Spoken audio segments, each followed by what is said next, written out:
Just do it now, yeah? Yeah, be loud.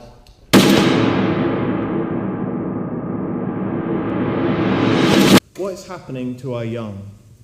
They disobey their parents, they disrespect their elders, they riot in the street inflamed by wild notions. What is to become of them? My words? Don't be upset. The words come from the mouth of an ancient Greek, much older or wiser than you or me, who lived long before the world we see, who felt the heat of the sun on Athens' stones when the Acropolis was more than just looted bones. But we hear these words of critical mirth coming from the mouths of people of apparent worth these days. What is becoming of these young louts? What are you talking about?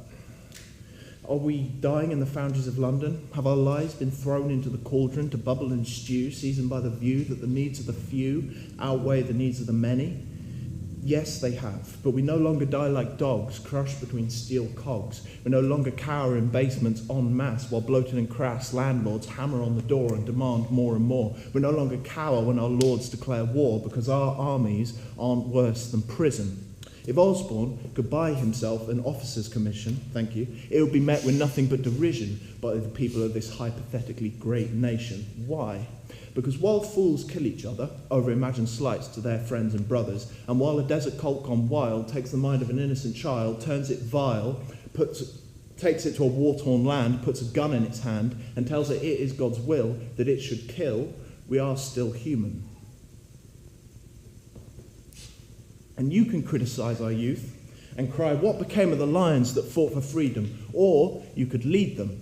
You could do more than give them soulless jobs in retail. You could give them the means and the materials to lay the roads and rails of a nation that deserves the prefix great.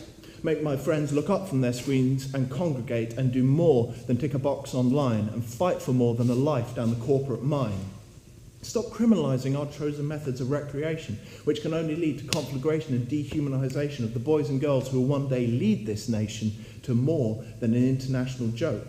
A lackey to the yoke of oppression, but equally, my people could do more. Stop acting like politics is such a chore. Stop killing our brains with tall drinks and enchanted gases, braying like branded asses that drugs are fine. No, you take too many and their social grind. They kill your ability and your purpose. So you end up in your room loudly pontificating about how things are getting worse, while the solution to your dissolution without the justified bloodshed that you call revolution is right in front of you. The scaffolding of a truly great democracy is waiting. It's infected with vermin, money-loving and help-hating, but that's easy to change and well within our range. 11 million voted for Cameron, 11 out of 46, 46 out of 63. Now, it can't have been noticed by just me that there are tens of millions who want something different to what we've got, but you can't stop arguing about options to your lot, so enough. Enough with this criticism of the young, and enough with us believing that our spring has been and sprung.